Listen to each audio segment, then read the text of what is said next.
Hey gang, Hammersill here.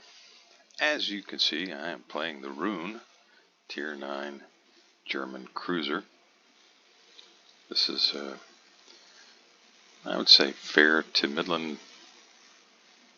in terms of the matchmaking. It is a Tier 10 game, and there are a fair number of Tier 10 ships.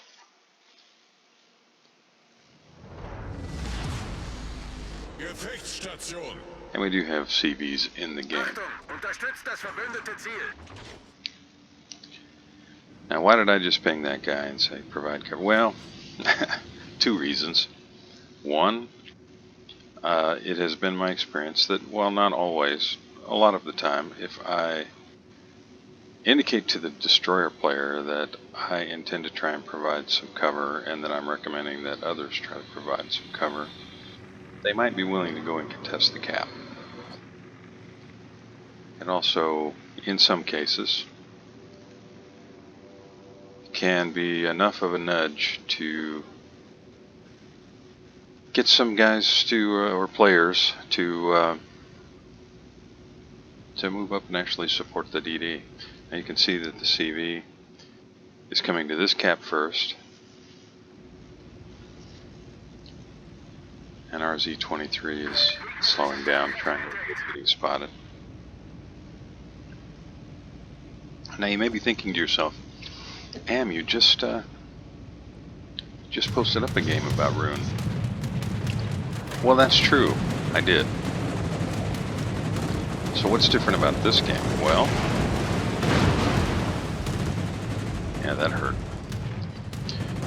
Well, the last game that I posted up about Roon really kind of highlighted the long-range HE spam side of the ship.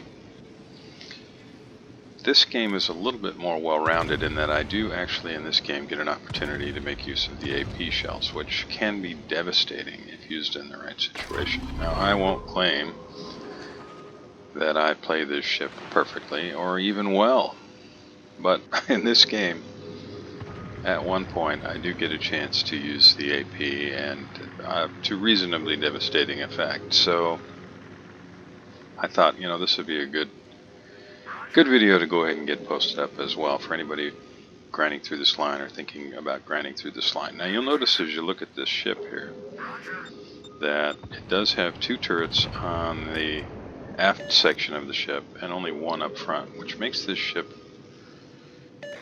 great at kiting away and not so great at pushing in, because the firing angles, as you look there, the firing angles are not great from the rear turrets. In order to get those rear turrets on target, you have to show a lot of broadside, which really just leaves 3 barrels up front for you to be able to make use of.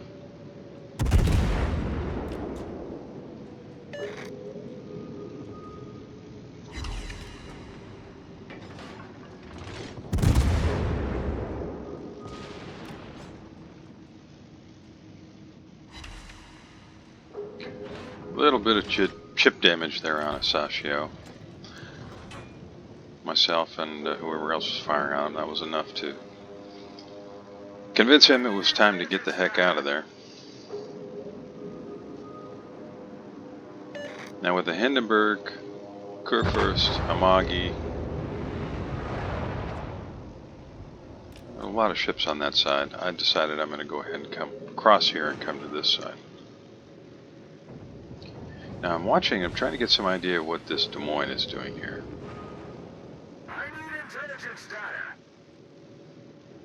And I can see the Des Moines there, and I see Mogami. And between the two of them, they managed to take out our Minotaur. But it looks like I'm going to get an opportunity here, and I switch to the AP shells. And you can see range 8.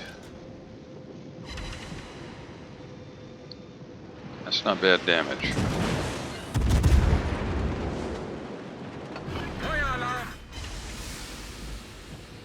And there's the Des Moines, fairly close, and I don't think he's really aware that I'm sitting here.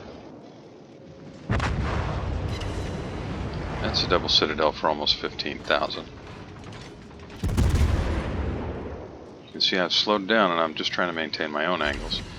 He's trying to improve his angle, Now, I do not want to show him broadside. The Des Moines at this range can be just shockingly powerful against something like a Roon.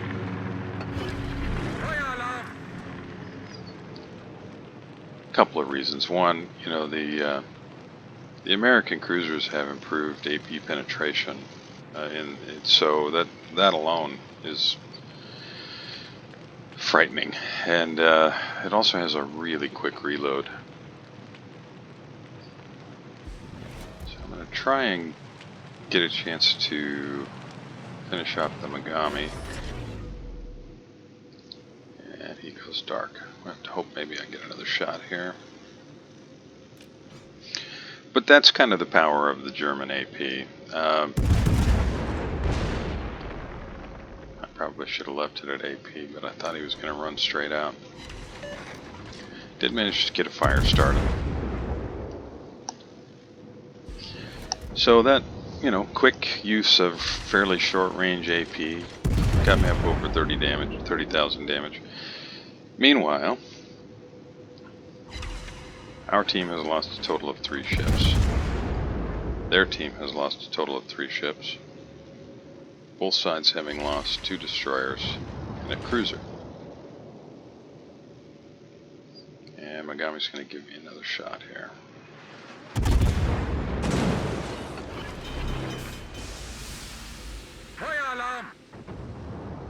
Now, I can't believe the Monarch hasn't looked at me at all.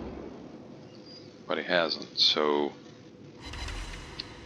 I'll just see what I can do to help over there.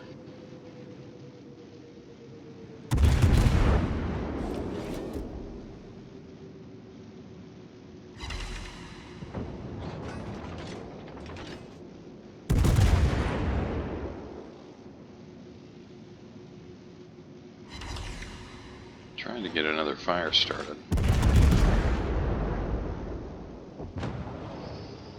And Bismarck finishes them off. Now both teams are down 4 ships. Both teams have lost 2 destroyers, 1 cruiser, 1 battleship. You can see that we do have a points lead. It's not very big. That's a result of our Z-23 having worked very hard to secure that Charlie cap, which is about to flip. And you can see I'm very politely asking our Thunderer to get into the game.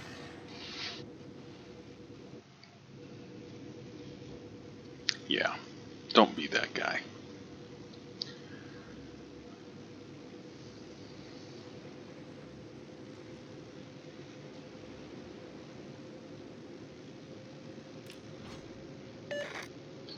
I played this game immediately after a game in which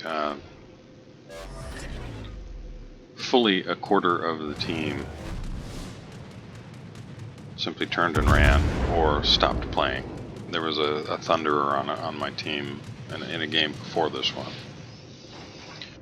that just stopped. He just stopped moving his ship, stopped firing. Why? Because in the first 3 minutes we lost a destroyer, and at that point he gave up. So I get into this game and I see that Thunderer in this game doing essentially the same thing. He's just sitting, he wasn't moving, didn't look like he was doing anything. And you can see I'm not the only one that's noticing that he's just sitting there.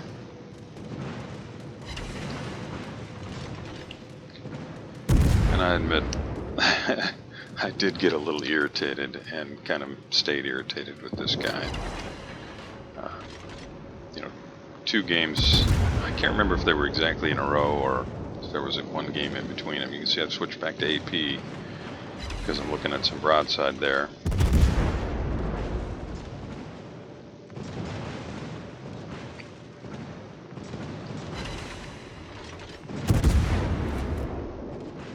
And he's changing his angle quite a bit, so it's time for me to switch back to HE.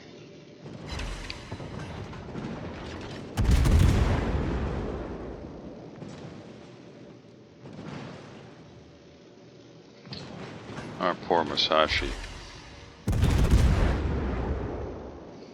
You can see we're down 5 ships now. We've lost another destroyer. So we lost our Harugamo, our Z-23, and our Akazuki. Bad guys still have their Asashio.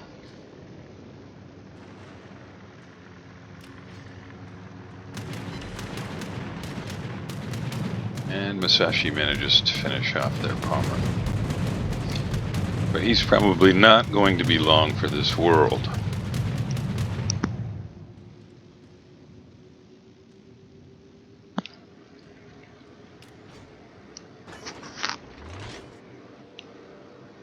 Yeah, I thought that was going to be it for him, but with 771 hit points, I do question his decision to continue pushing toward the bad guys. You can see the Asashio there on the minimap.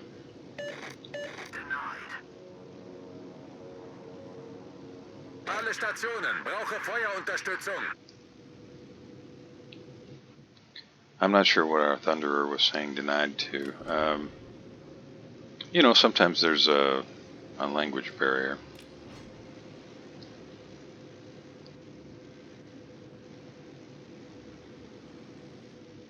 Yeah, Sashi had, that was nuts to push in there. He's got his heel going, but, you know, one good volley and it's probably going to be it. And there you can see an example of why pushing in with this ship, it's challenging to be effective, because you really just, you get the one turret up front, only 3 barrels. In terms of guns, the strength of your ship is on the aft section of the ship, where you've got twice as much firepower. But you can also see there that in order to make use of those, you got to show quite a lot of broadside.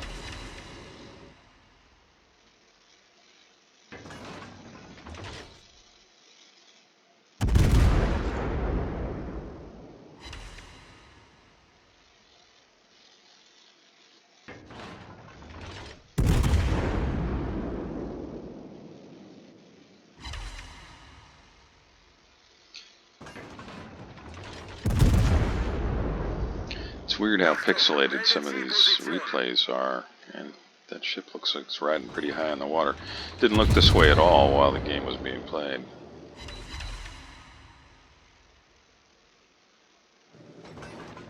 Down goes their Amagi, but pretty much simultaneously down goes our Bismarck. So now we've got 3 ships, they've got 4 ships. We each have 1 cap.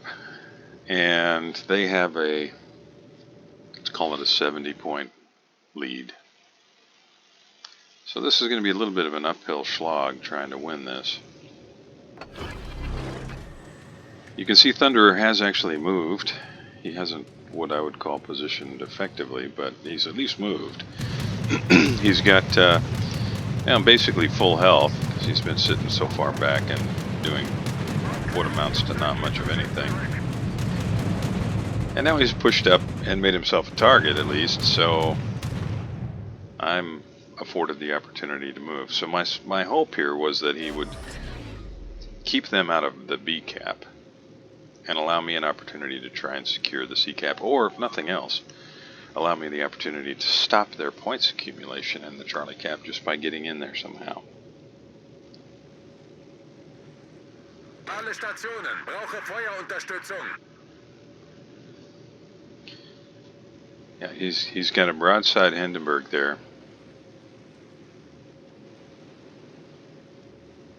You can see there are no shells crossing. Alle Stationen, vorrücken zum Erobern dieses Bereichs.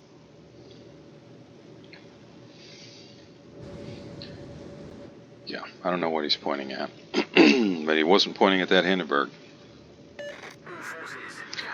Yeah, so he thinks we should just capture this area, I guess, and just let them take B, which, if that's how it played out, there's no advantage. Also, I did notice that he was slowing down, like he was going to stop there in that gap, just sit there broadside and wait for the CV, I guess.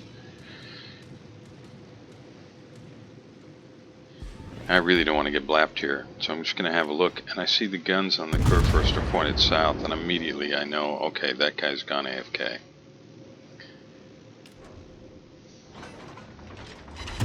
So I'm going to try and get some fires going on this guy. I know that the Hindy's out there, and I know the Hindi is eventually going to be able to get shells on me. So I'm going to try and maintain my angle. I don't want to... Yeah, there he is. I don't want to cross to starboard sharply, because if I do, I will present a nice flat broadside, and the Hindenburg might finish me off. Now I might be able to, you see I've switched to AP, I might be able to finish the Hindi here, but he goes dark. He was broadside though, and I thought, man, oh man, it'd be great if I could get rid of him. That would help so much. 4 overpens, and so now I've got the attention of the CV. I do have the Kurfürst burning, and I've still got 2 heals, still got my repair. I can't just keep running straight toward the edge of the map though. Ouch, yeah, that hurt.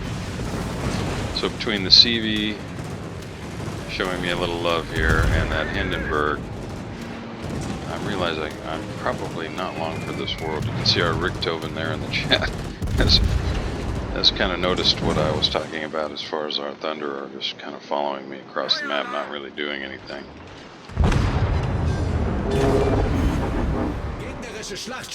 And I offer a pithy and intelligent response to his comment there. Hindenburg, 474 hit points is what he's got left, and now our Thunderer is finally in a position to be able to do something. Now we're down to 2 ships. The enemy team is down to 2 ships. Thank you, Richthofen, Rupert Bagwana. Much appreciated. Very well done. Now, in this case, really all the Thunderer has to do here is not die. He's keeping them from getting any more points.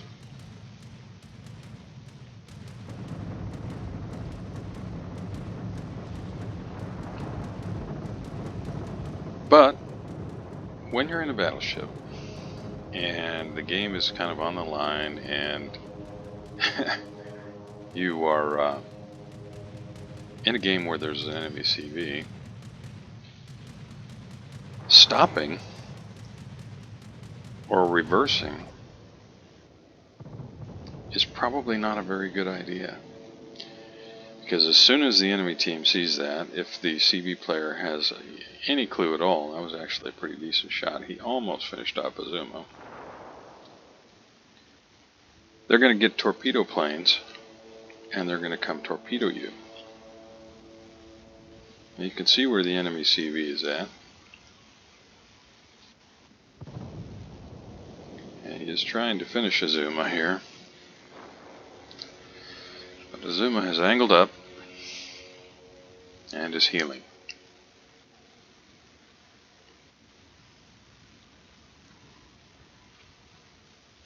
So we've got 2 minutes left. Richthofen is offering some suggestions there to, I will say, Jose. In my opinion, he lucked out. The Midway brought those bombers rather than torpedo planes, but just a question of time.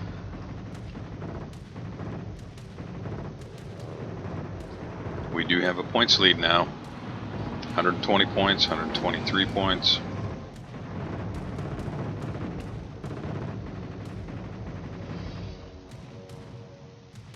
Minute and 20 seconds.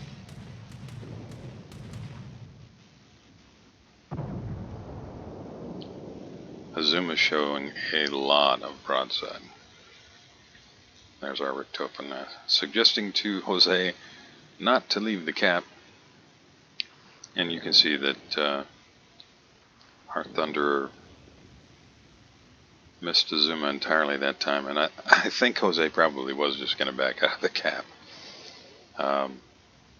If he understood what our Richthofen said there. He changed his mind. Here come the torpedo planes.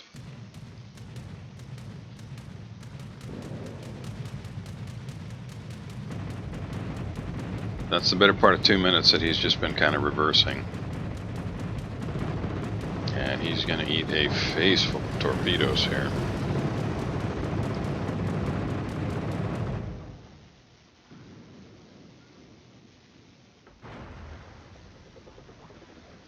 Yeah, if their CV had thought of that just a little bit earlier, I think this might have ended differently.